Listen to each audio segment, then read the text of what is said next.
جو جی ہماری علمی روایت ہے، اگر اس کا خاکہ پیش ہو جائے اور اس کی اہمیت یا اس کی افادیت آج اور آنے والے کل میں کیا ہے، تو مختصراً اگر اس پہ روشنی ڈل جائے، میرے خیال سے بہت ہی آج کی ضرورت ہے اور جی مفید بحث ہے یہ۔ آرٹ کے حوالے سے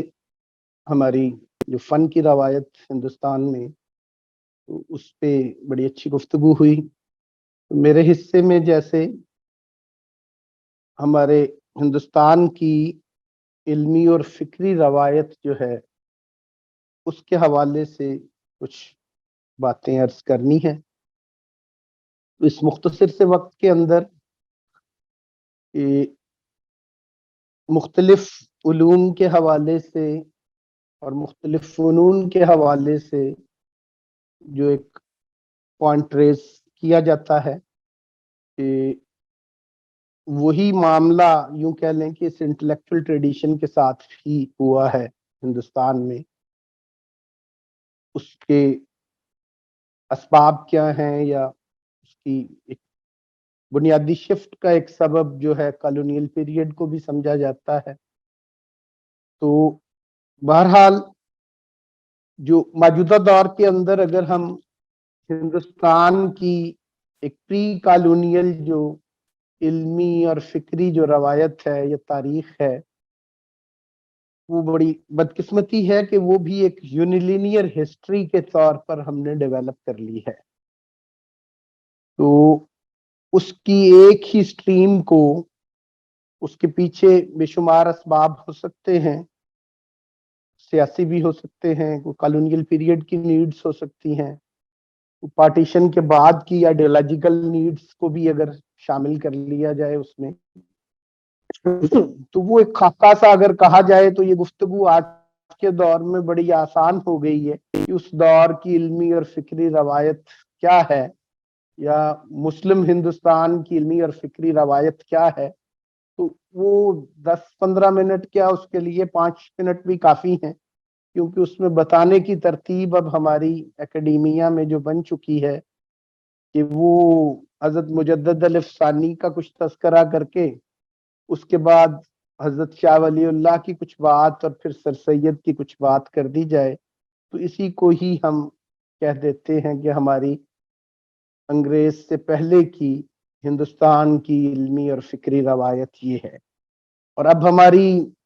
درسی کتب کے اندر بھی ہماری ہندوستان کی علمی اور فکری روایت یوں ہی ان 3 ہیڈنگز کے ساتھ، یہ بھی بہرحال بہت بڑے نام ہیں، چلیں ان کا کام ہی بچ گیا ہماری اس علمی اور فکری روایت کے تذکروں میں، لیکن یہ بہت زیادہ ایک وسیع علمی اور فکری روایت ہے، اور اس کو اسی تناظر میں دیکھنے کی بھی ضرورت ہے۔ یہ اتنی مختصر علمی اور فکری روایت نہیں تھی۔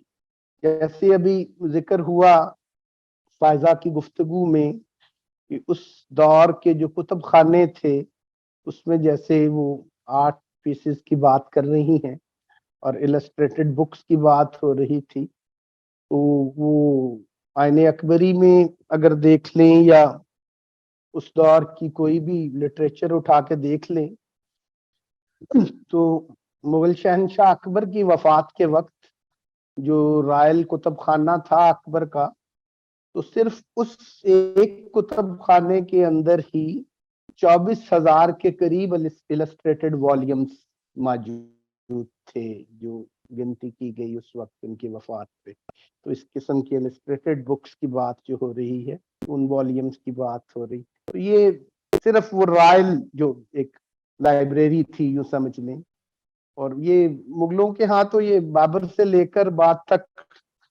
اورنگزیب تک کیا، ایون بعد میں جو لیٹر مغل جن کو ہم کہتے ہیں، گریٹر مغلز میں نہیں شمار کرتے، شاہ عالم ہو گئے، محمد شاہ ہو گئے، تو ان کی لائبریریز کا بھی اگر تذکرہ پڑھ لیا جائے اور ان کے ان علوم کے ساتھ شغف جو ہے بابر سے لے کر آخر تک،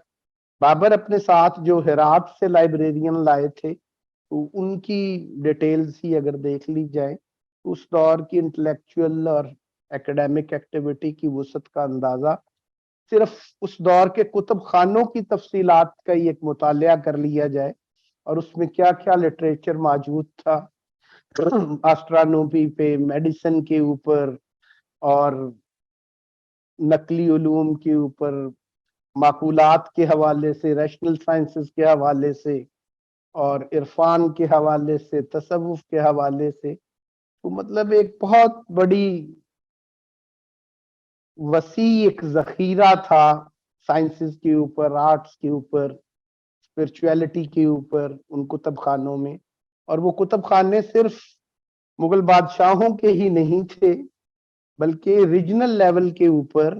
جو مغل گورنرز تھے یا مغل سے ہٹ کر بھی جو سٹیٹس ایمرج کر رہی تھی، جیسے بیجاپور میں عادل شاہ وغیرہ یا ان کا تذکرہ ہے، یا ایون لیٹر مغلز کے دور کے جو انڈیا جس کو ہم کہتے تھے، انڈین سٹیٹس جو ایمرج کر گئی تھی، ان کے جو کتب خانے تھے. تو یہ تو اس ایکڈیمک وسعت کا عالم ہے کہ صرف رائل لیول پہ ہی وہ لائبریریز، وہ علمی سرگرمی اور وہ انٹلیکچوئل ایکٹیویٹی نہیں تھی، بلکہ ریجنل لیول کے اوپر بھی، ریاستوں کی سطح کے اوپر بھی، بلکہ اس سے بھی ایک تیسری سطح یا لیئر جو کہہ لیں کہ یہ انٹلیکچوئل ایکٹیویٹی بہت زیادہ اوور سینٹرلائزڈ نہیں تھی، بلکہ ہندوستان کے چھوٹے چھوٹے جو قصبے تھے وہ بھی علمی سرگرمی کے مراکز تھے. یہ صرف دہلی، لکھنؤ، لاہور یا اس طرح کے کوئی بڑے بڑے کچھ شہروں کی ایکٹیویٹی نہیں تھی، بلکہ یہ علمی اور فکری سرگرمی جو ہے وہ چھوٹے چھوٹے قصبوں کے اندر بھی پورے پورے خانوادے تھے، اور ان کے اوپر بہت لٹریچر موجود ہے. جیسے بلگرام ایک قصبہ ہے،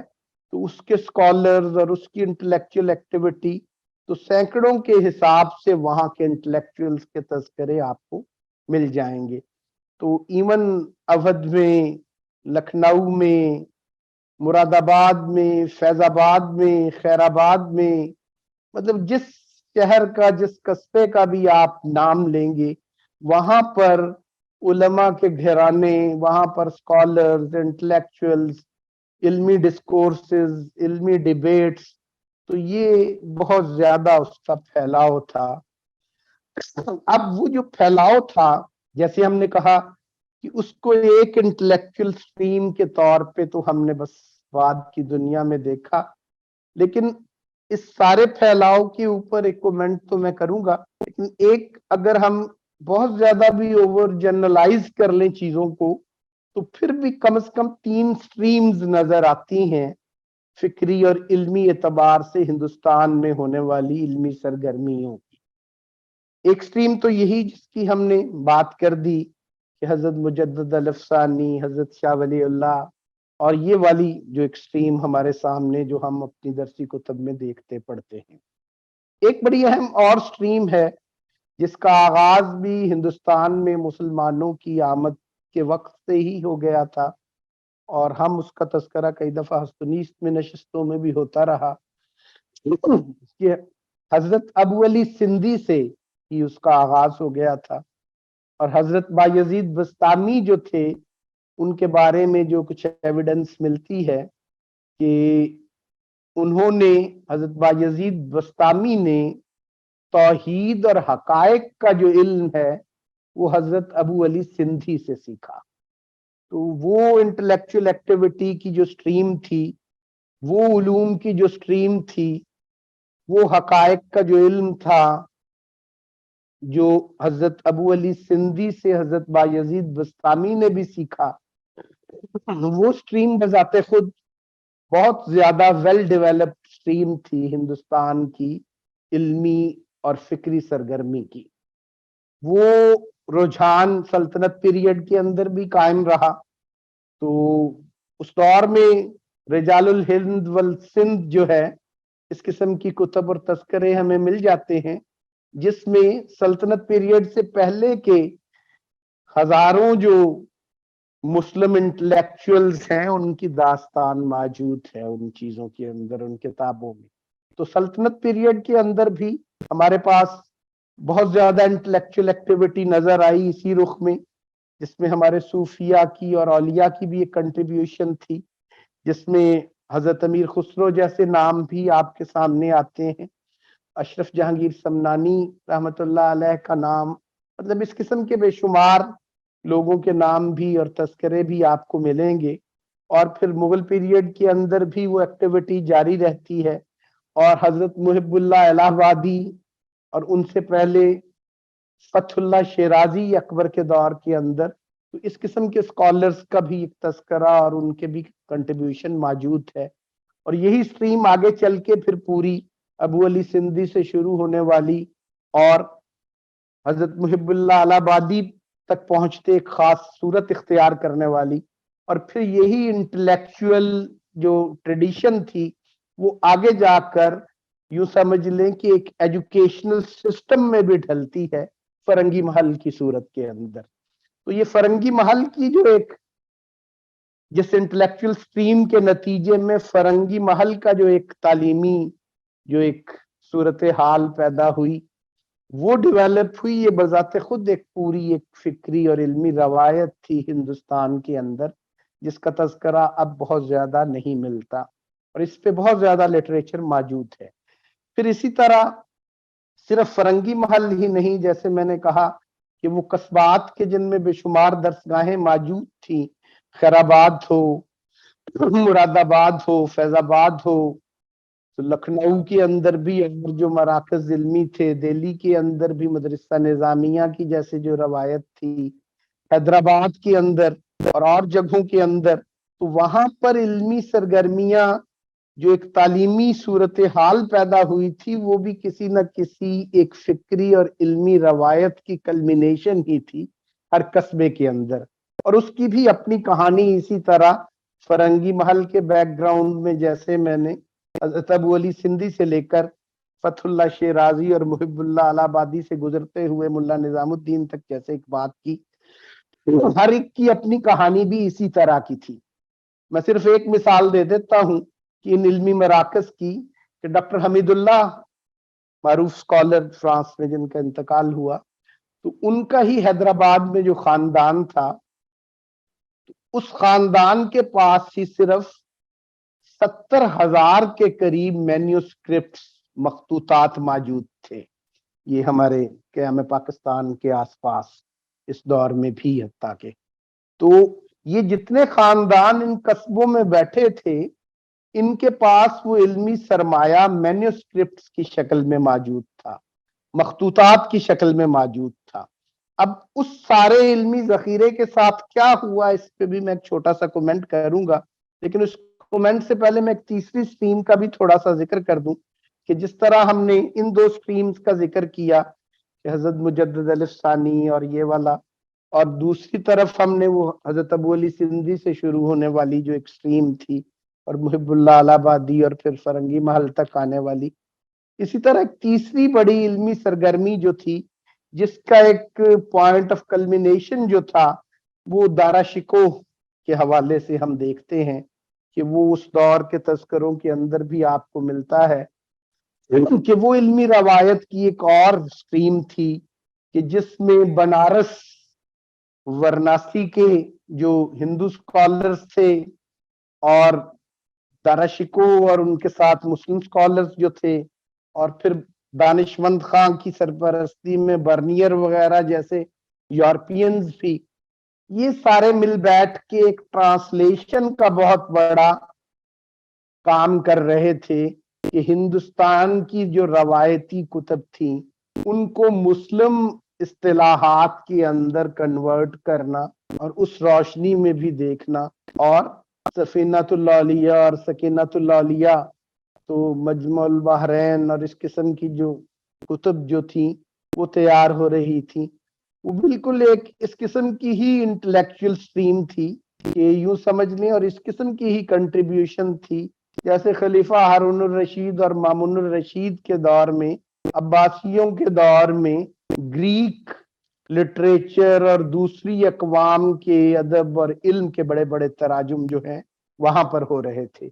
ڈاکٹر صاحب اس میں تو یہاں پر یہ اس قسم کی ایک ایکڈیمک ایکٹیویٹی تھی۔ جی جی چھوٹا سا اضافہ کرنا چاہتا ہے اسی کو بڑھاتے ہوئے، کہ یہ صرف دینی یا روحانی کے علاوہ سائنسز میں بھی یہی کام ہو رہا تھا، جیسے میتھمیٹکس میں استاد احمد مہمان لاہوری نے شاید خود بھی ایک ارتھمیٹک کی کتاب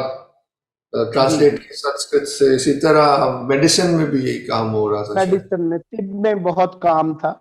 بلکہ ڈاکٹر یہ صاحب بھی جیسے دوسرا یہ میں اختراع آ گیا. آپ کی بات سے جو ہے نا اس کی جو کہہ لے رچنس تو بہت واضح ہو کے آئی ہے. وہ تو بہت ہی بڑا موضوع ہے، مگر بہت سے لوگوں کے سامنے یہ پہلو ہے ہی نہیں کہ اتنی بڑی روایت تھی. میں اب یہ چاہوں گا کہ اس کے نہ ہونے کا سبب کیا تھا، یہ بھی ایک چیز میں آپ نے اس کی طرف اشارہ کر دیا کہ یہ نظر میں کیوں نہیں ہے، جی اس کی وجہ کیا بنی. تو یہ اگر اس کا ایک تجزیہ کیا جائے تو ایک بڑی جو انٹرسٹنگ چیز جو میری سمجھ میں آ رہی ہے کہ ہندوستان کی جو ٹرانسمیشن آف نالج کی جو اپنی ایک ترتیب تھی روایتی، ہم اس سے مغل حکمران ہٹ کے جو پرنٹنگ پریس جب آیا تو اس پہ ہیزیٹیٹ کر بھی رہے تھے مغل حکمران. اس کی ڈیفرنٹ تھیریز پیش بھی کی جاتی ہیں، اس پہ لوگوں کے اعتراضات بھی ہوتے ہیں کہ کیوں ڈیلے کیا گیا یا کیا مصلحت تھی ان کے، وہ الگ تھیریز ہیں. لیکن اس کے آج کے دور میں بیٹھ کے جب ہم اثرات دیکھتے ہیں تو بڑی ایک انٹرسٹنگ فیکٹ سامنے آتا ہے کہ جب پرنٹنگ پریس آیا تو پرنٹنگ پریس کے یقیناً فائدے بھی ہوئے، کافی کام پرنٹنگ میٹیریل جو آیا اور اس سے کچھ علوم جو ہیں ان کے پھیلاؤ کا سبب بھی بنا وہ پرنٹنگ پریس. لیکن بدقسمتی سے ایک بڑا عجیب مسئلہ ہوا کہ اب وہ جو اتنی وسعت تھی نالج کی وہ سکڑ کے رہ گئی صرف اس لٹریچر تک جو پرنٹیبل تھا یا جو پرنٹ ہو گیا. وہ جو 70,000 مخطوطے ڈاکٹر حمید اللہ کی فیملی کے پاس پڑے ہیں، وہ جو 24,000 السٹریٹڈ والیومز اکبر کی لائبریری میں تھے، اتنے ہی تقریباً شاہ جہان کی لائبریری میں تھے. ان سارے ریجنل سینٹرز کے اوپر ان قصبوں کے ایک ایک خاندان کے پاس جو ہزاروں کی تعداد میں مخطوطے مینوسکرپٹس تھے، اب وہ کیونکہ پرنٹنگ پریس سے نہیں گزر پائے تو یوں سمجھ لیں کہ وہ راک کا ڈھیر جو تھا اس میں دب کے رہ گئے ہیں. اب وہ نالج کا ایک بہت بڑا ذخیرہ جو ہے آج بھی ان مخطوطات کی صورت میں موجود ہے، ان مینوسکرپٹ کی شکل میں موجود ہے، لیکن یہ ایک بہت بڑا میموری لاس کا سبب بنا. یہ بالکل ایسا ایک ایکسپیرینس ہے جیسے ماڈرن ٹائمز کے اندر ہم دیکھ رہے ہیں کہ یہ آئی ٹی کا جو دور آیا، انٹرنیٹ کا جو دور آیا، تو جو بکس اب نیٹ پہ اپلوڈ ہو گئی ہیں ہمارے نالج کی وسعت محض اتنی رہ گئی ہے. جو گوگل پہ یا نیٹ پہ اویلیبل کتابیں نہیں ہیں وہ علم سے ہی نکال دی گئی ہیں، اور یہ سمجھ لیا گیا ہے کہ علم محض اتنا ہی ہے جتنا کہ انٹرنیٹ پہ اویلیبل ہے. تو وہاں پر بالکل ایسا ہی ایک ٹیکنالوجیکل جو ایک ڈیوائس تھی یا ایک جو ٹیکنالوجیکل ڈیولپمنٹ تھی، اس کی وجہ سے یہ ایک پرابلم آیا بہت بڑا. ایک تو یہ بہت بڑا پرابلم آیا کہ اب جو چیز پرنٹ میں آ گئی اسی کو ہی علمی اور فکری ڈیولپمنٹ سمجھا گیا پاسٹ کی. وہ بہت ایک مختصر والیومز تھے جو پرنٹ میں آ سکے، بہت بڑے ذخائر ابھی بھی وہ ایڈیٹنگ اور پرنٹنگ کے پروسیس سے نہیں گزر سکے. اور ہم نے کیونکہ ٹیکنالوجی نے ایک نئی چیز دے دی، جیسے اب کوڈکس ورژن ہے کتاب کا، اب ہم لائبریریز میں جانا چھوڑ چکے ہیں، نیٹ سے جتنا میٹیریل مل جائے وہ اٹھا لیا. میں ایک تو جی کہنا چاہ رہا ہوں کہ آپ کو پوائنٹ آ گیا، بالکل سمجھ آ گئی. ایک تو بڑی وجہ یہ تھی، اور دوسری ایک جو بڑی وجہ بنی وہ لینگویج شفٹ تھی کالونیل پیریڈ کے اندر، کہ ہم نے وہ فارسی کے اندر تھی وہ کتابیں، عربی کے اندر تھیں، پنجابی میں تھیں، سندھی میں تھیں، پشتو میں تھیں، لوکل لینگویجز کے اندر تھیں. تو وہ لینگویج شفٹ نے بھی ہم کو اس ذخیرے سے محروم کر دیا ہوا ہے. تو اب جیسے آپ نے کہا کہ موجودہ دور میں اس کی ریلیونس یا اس لٹریچر کو, تو کرنے کا تو یہی کام ہے کہ اس سارے لٹریچر کو ریڈسکور کیا جائے, ان زبانوں کو بھی پھر سیکھا جائے, فارسی کو, عربی کو, ان مخطوطوں کو, ان مینیوسکرپٹس کو بھی پھر سے اس پہ ریسرچ ہو, ان کو پرنٹ میں لانا ہے یا ان کو نیٹ پہ لانا ہے, جو بھی پلان کرنا ہے, وہ چیزیں بھی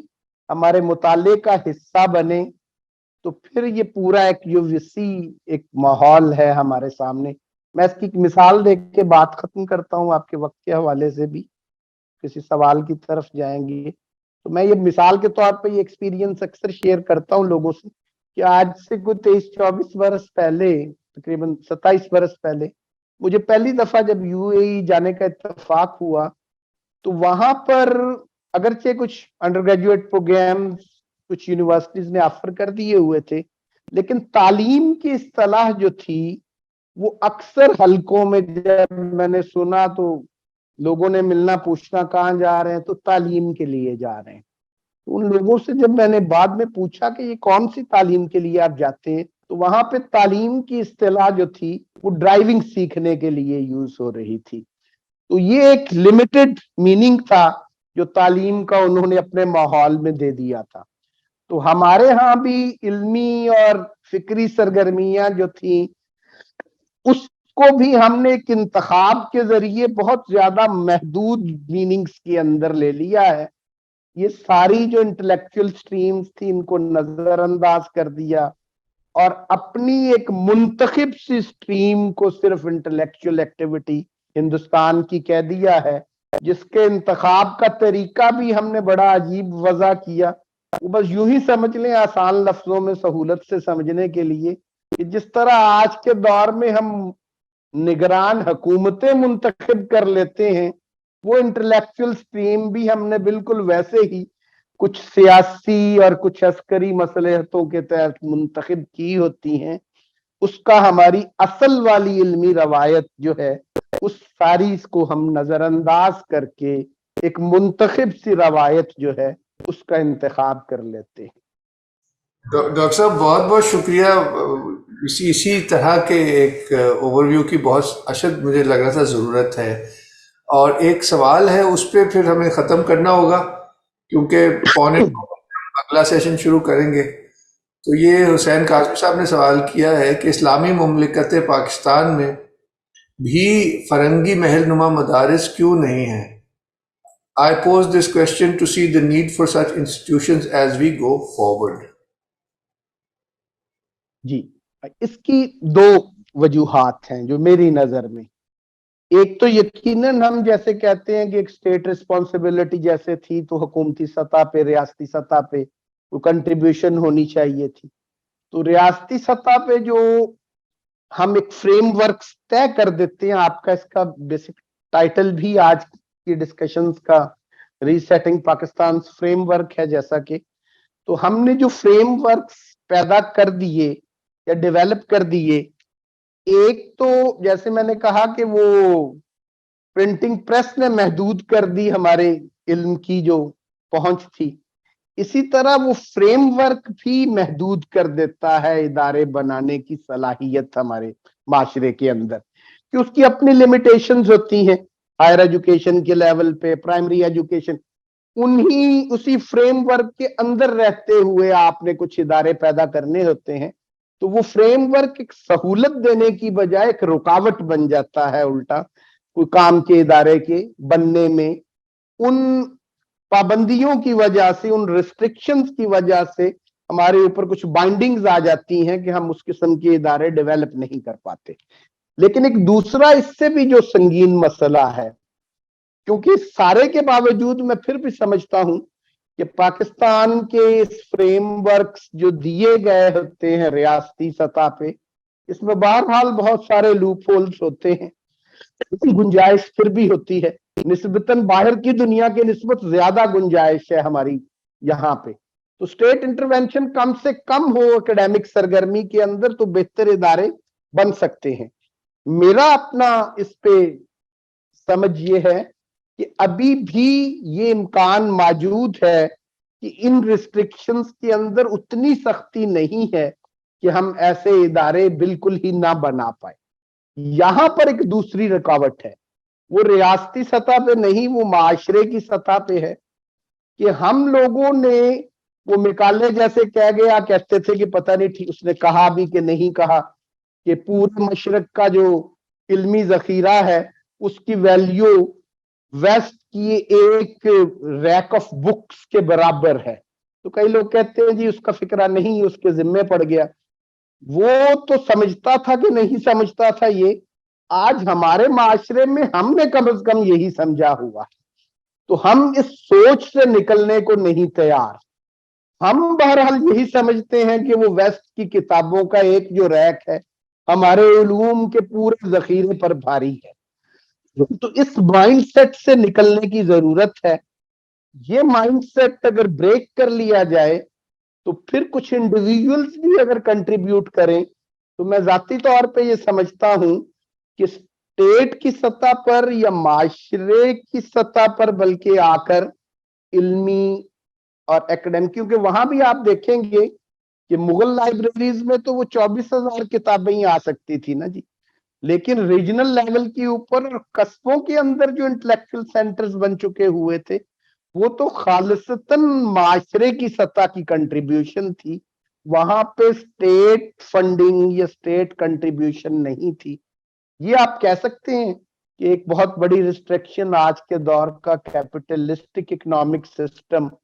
اور کیپٹلسٹک سوسائٹی ایک بڑی رکاوٹ ہے جو اس دور میں نہیں تھا. وہ اگرچہ ایک فیوڈلزم تھی یا ایک شاہی نظام تھا، لیکن وہ ایکڈیمک ایکٹیویٹی کے لیے زیادہ سازگار تھا ایک سرمایہ دارانہ نظام کی نسبت. بہت خوب امیر صاحب، اور بڑا پر امید بھی اس میں ایک پیغام ہے، کیونکہ کل ہماری گفتگو ہو رہی تھی تعلیمی نظام پر، اور وہاں کچھ ایسا تاثر آ رہا تھا کہ اب جو سیٹ ہو گئی ہیں چیزیں اس سے باہر نکلنا اتنا کوئی ہو نہیں سکتا. تو اس میں مجھے یہ لگ رہا تھا کہ وہ ذہن کی، کیونکہ یہ ذہن بھی اسی تعلیمی نظام سے نکلے ہیں تو وہ مجھے لگتا ہے محدود ہو گئے. آپ والی بات جو ہے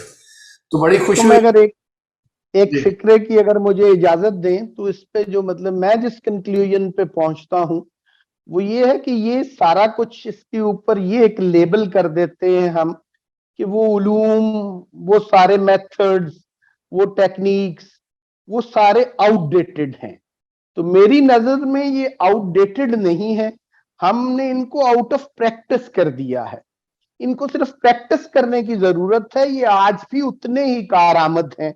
علم کی وہ سٹریمز بھی اتنی ہی کارآمد ہیں اور اتنی ہی یہ پریکٹس میں لائی جا سکنے والی ہیں. صرف اس ول کی ضرورت ہے کہ ہم نے ان چیزوں کو پریکٹس کرنا ہے. ہم نے اس ریاستی سطح کا جو ایک سیٹ ہوا فریم ورک ہے معاشرے کی سطح پہ، اس سے ہٹ کے بھی کچھ کرنے کی کوشش کرنی ہے. اس ول کے ساتھ ہم ان کو پریکٹس کر سکتے ہیں اور یہ ممکن ہے، اور ری سیٹنگ اسی کا نام ہے کہ ہمیں اس طرف بڑھنا ہوگا. بہت زبردست امیر صاحب، اور میں آپ کا شکریہ ادا کروں گا. وقت کیونکہ ختم ہو چکا ہے، مگر یہ بہت ہی سیر حاصل اور مفید، میرے حساب سے مفید ترین گفتگو ہے، کیونکہ ہم بھی شاید آپ کے ساتھ مل ہی کر اس سفر میں لگے ہوئے ہیں. اسی طرح کی کوئی کہہ لیں جو ہماری ضرورت ہے، معاشرتی کہہ لیں، عقلی، علمی، فنی، وہی ہم یہاں پہ بھی کوشش کر رہے ہیں اور آپ اپنے طور پر بھی کوشش کر رہے ہیں ہمارے ساتھ بھی. تو اس پہ ہم آج کا یہ والا پہلا جو حصہ ہے اس کو یہاں پہ اختتام پذیر کریں گے. ایک چھوٹے سے وقفے کے بعد ہم پھر عدل کے موضوع پر ہمارے دو مہمان ہوں گے، ان کے ساتھ گفتگو کریں گے.